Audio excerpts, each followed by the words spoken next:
Please welcome to the stage Adrian Grenier, actor, filmmaker, and environmentalist, for a conversation with Bloomberg Philanthropies Antha Williams.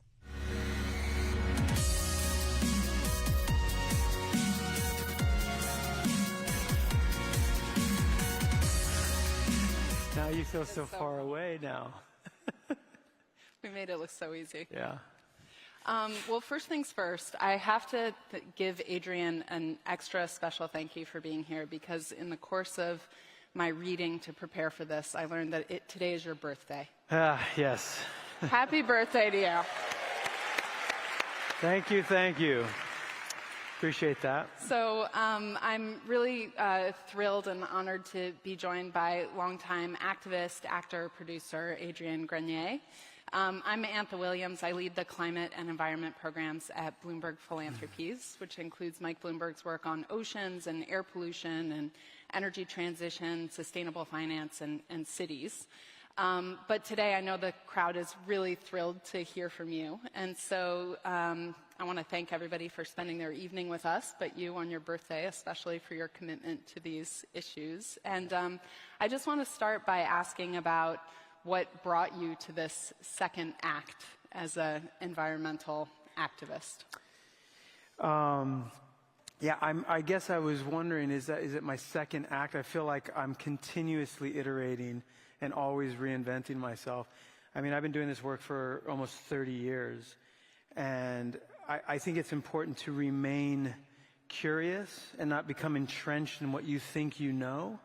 And that not only allows you to approach the challenges in new ways, also to see what you're missing, but it keeps it interesting, right? It keeps it fresh and fun and curious. And as a creative storyteller, I'm always looking for new ways of communicating with the world about our challenges ahead and inspire people. And if you're just telling the same old stories, you may get stuck in a false narrative just because it sounds good or because it sold last year. So I feel like I'm, in my 20th act, really, and I'm always constantly looking to make the work interesting and tap into new aspects of my own inspiration to approach the problem and keep going. We need our lifelong commitment to this work. It's a lifestyle, after all. And so we've got to make sure that we don't get burnt out. Yeah, it's a long haul. It's yes, a marathon, it is. Not a sprint. Mm-hmm. I first came across your work in 2015 when you launched Lonely Whale. What led you to launch that, and what lessons did you learn from it? Yeah, well, I noticed, because I was doing environmental work, and I was really a guest in many ways, going to every single charity and environmental opportunity possible. And I noticed that no one was talking about the oceans. And it was this sort of out of sight, out of mind, abstract thing that we didn't know how to communicate because it wasn't part of our everyday experience. So for me, it was a communication challenge and an opportunity. And also, the oceans are probably the most important aspect of our environment. And we all own it. It's a common pool resource. So I thought it's funny, like in a country where we really take pride in our ability to own things and to take control of them and to take care of them, that we were like vastly overlooking the oceans. And not only because it's ours, we get to take care of it, but we should be offended that there's so much destruction being done to our property. It's a property violation. Yeah. So when someone comes and dumps trash in your backyard, you're going to have something to say about it. But when they do in the ocean, not only do you not know it, but you don't really have any recourse for it. So for me, it was a communications challenge and an opportunity to bring people closer to that which is theirs, which is they're connected to inherently. Yeah. It's interesting that you say that, because in terms of the sort of unmet needs around the oceans, there's 70% of the Earth's surface and get less than 1% of philanthropic funding, as one example. So it's, to your point, the work continues. Yep, indeed. But I understand now you've gotten very into, you're deeply committed to oceans, and you've gotten very committed to regenerative agriculture. So can you tell us a little bit about that and sort of why you see that as critical to the climate fight? Well, I have a philosophy. I practice this thing which I'm sort of creating called oscillation. You have to oscillate between the very big, the macro, and the very small.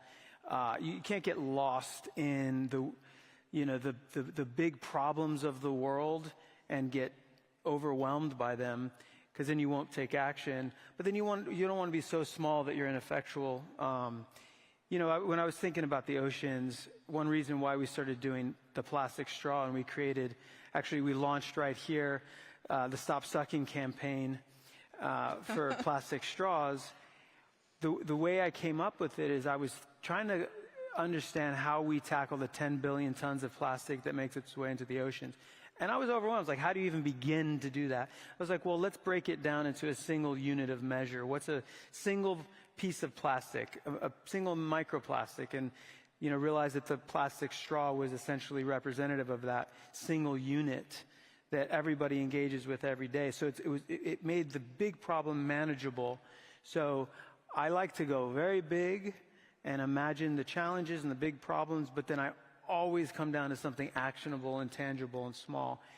And so after 20 plus years doing environmental work, trying to, work on the world's problems, business solutions, hearts and minds, UN legislation, I needed to come small and very personal. And that's when I decided to start doing something that was extremely close to home and part of my family. So we started to work on regenerative agriculture because I wanted to know where my food was coming from, and I didn't want to cede responsibility to someone else or wag my finger at Whole Foods for not doing it right or something like that. And I wanted to know directly where my food is coming from. And I realized that I can actually solve a lot of problems just on an individual, localized, hyper-localized level by taking care of a small piece of land that I have complete purview over, and I can make sure that it's done to the way that I think needs, how I can actually steward that piece of land.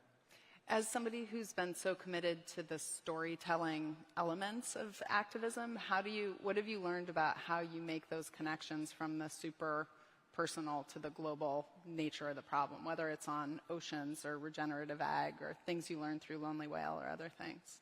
Yeah, I do believe that the future is decentralized, and this top-down wagging your finger, soapboxing, telling people how to be, who to be, I think, served its role. But I think we're going to be far more effective when people start to recognize that they want to take responsibility and that they're empowered to make changes where they are.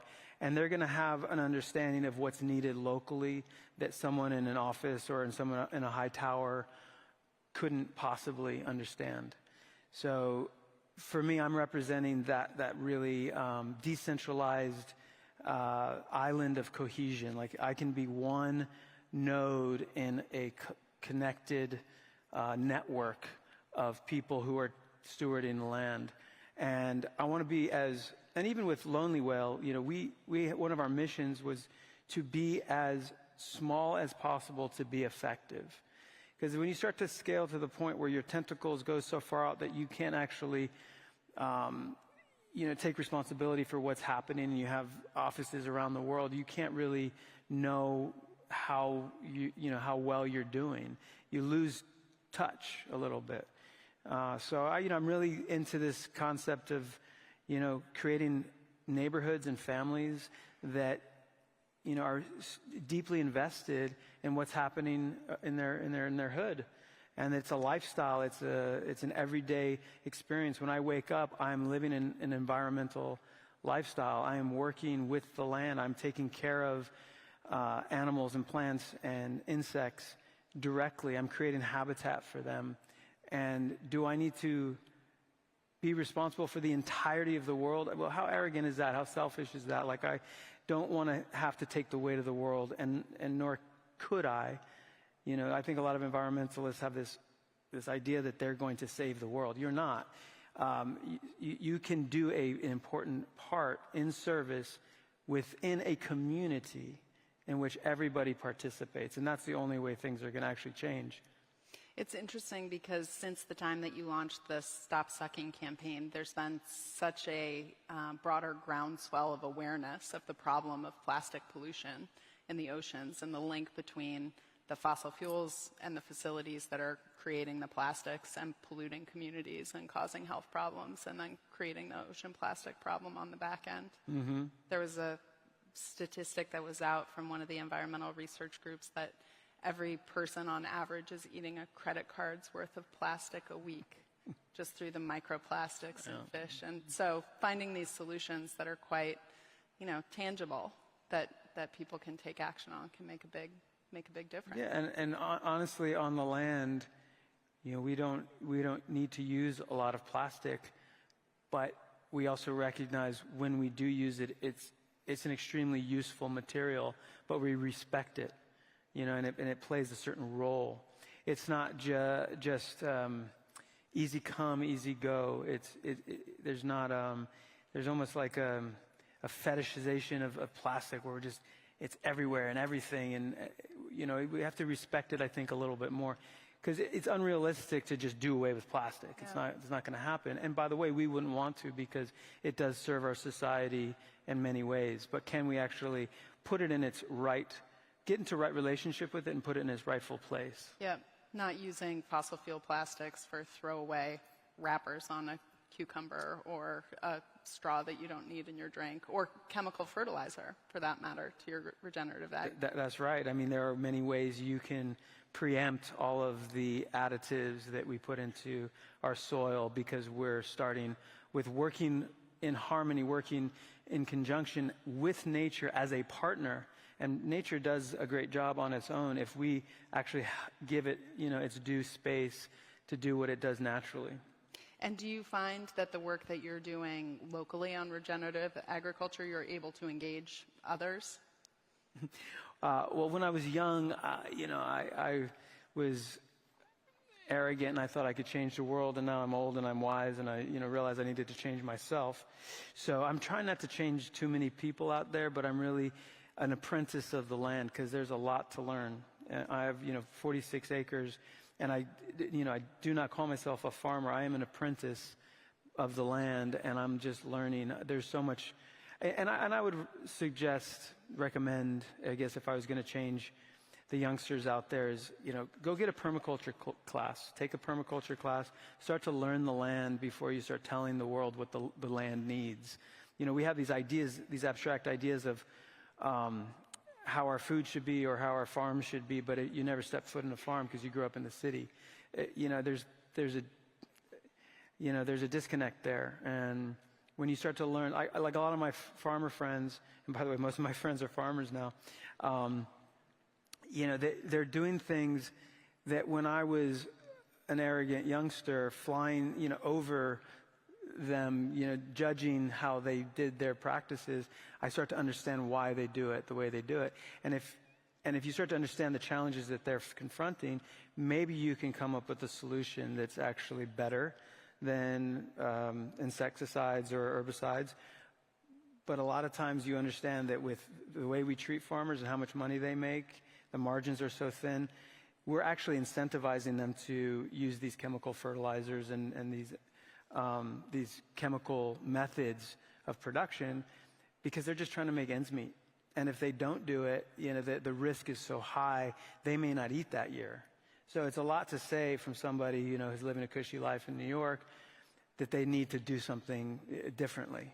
So I'm right there in the trenches with them, and I hope that I can contribute a little bit into how we might do things differently. But we'll see. That sounds like a big change from New York and LA to your farm outside of Austin. Yeah, I mean, I am humbled, to say the least. Before I thought I knew it all, now I know that I know nothing, and I have so much to learn. And by the way, it's extremely exhilarating and fulfilling to always be learning and have that, that child's mind of curiosity. And what are you trying to do on the farm? Can you give us a flavor of what a day might look like, or some of the key challenges that you're confronting? Yes. How long do we have here? Because it's a lot. There's a lot of details, a lot of complexity, and really, just working with the flow of the earth and trying to design not only the natural spaces, but also how we design community, how we engage people to show up and participate and reward them appropriately so they want to keep coming back. And that's the biggest challenge, is a lot of people are turning away from this work. A lot of the older homesteaders and farmers, they're relieved and excited that I want to learn from them, because all of their kids have moved to the cities, and there's not a lot of people wanting to understand this lifestyle and to do this work. So everything's turning to industrial farming or mechanized farming versus what I think is the healing way to create community, which is small communities with lots of farms, nested within those communities. So that's part of what I'm trying to solve for, is not only learn how to actually take care of the land and steward it and create habitat for bees and animals and as much diversity and complexity as possible, because that's when you breed resilience and strength. But also, how do you create community so that people feel like they want to be there, not just to as a weekend retreat, but as a full lifestyle. So you've been at this, as you said, a long time, this activism and world-changing work. How have your priorities shifted? How have your approaches pivoted and evolved as you've learned along the way? And by the way, as we've solved some things, and a lot of problems have also gotten worse. Well, I've recently just become a father. My son is 13 months. And if I don't burst into tears because I love him so much, I'll try and explain. When I was younger, I really believed that we shouldn't bring any more kids into the world. I thought we were doomed. I had a very cynical outlook. And really, I was just trying to get mine until I died, because I believed in a finite experience. And it was very dark and cynical worldview. Now I realize that I'm planting seeds for trees whose shade I won't actually ever get to enjoy, but it's for the younger generation, for my kid, because I'm having a conversation that's on an infinite timeline. So if you know the finite infinite game, I used to just play the finite game like the most myopic, mortality focused timeline in which I was just very selfish. But I've expanded myself to realize that, no, we do need to have children. We need to take care of them and give them opportunities so that they can grow up and live in a better world. And that world will happen if you look outside of the self into a longer time horizon. Native Americans did it 7 generations. You can do it too if you realize we are not doomed. So environmentalists that want to, they want to tell you that they know the future and that we're all doomed. I'll challenge them on that. I don't believe that's true. It can be true, but that's up to us and how we show up. And so there's so much wisdom in young people and kids, and that's just been my whole focus is, what am I learning from being a father? That's great. Congratulations. Thank you. And big deal to spend your evening talking climate with us when you could be celebrating your birthday with him. So hopefully you'll get home soon. Oh, we'll celebrate tomorrow morning after he wakes up. But that's good. That's good. I wanted to ask you about what gives you hope, but I guess I'll also ask the related question of what sort of advice would you have to the audience here for what they can do to make a difference based on your experience? Yeah. The myth of separation is real. We feel isolated and disconnected from one another, from ourselves, and from nature. I think when we start to solve problems from that perspective, I think we make mistakes. And first, before you provide solutions or you participate in any changes, let's first understand ourselves and how deeply connected and interconnected we are with each other. and with the earth itself. I mean, we are emergent from the earth. We come from the earth. So you are not a mistake. There's a lot of rhetoric out there that makes you want to believe that we humans are destroying the planet. That's not true. We are the most creative opportunity for the earth. So instead of minimizing your footprint, maximize your handprint. Go out there and build the world. Participate. Use your creativity humbly. You know, don't. In permaculture, you observe the land for as long as possible before you impose your will upon it. So before you start pushing your ideas to change the world in the way you think, first make sure that you're understanding yourself and the world to the best of your ability, and that you're really deeply feeling into that experience, and that it's not all just an intellectual decision, but that you're actually connecting in on a deep level. And this may feel a little bit esoteric, but I think it needs to be. I think this is a spiritual opportunity for us to grow in deeper connection. And we need place in the world, and we need to create places that invite us home. And the earth is our home. I like the maximize your handprint and the hopeful vision for people, right? About the world that's possible if you stay connected and engaged and figure out the difference you can make.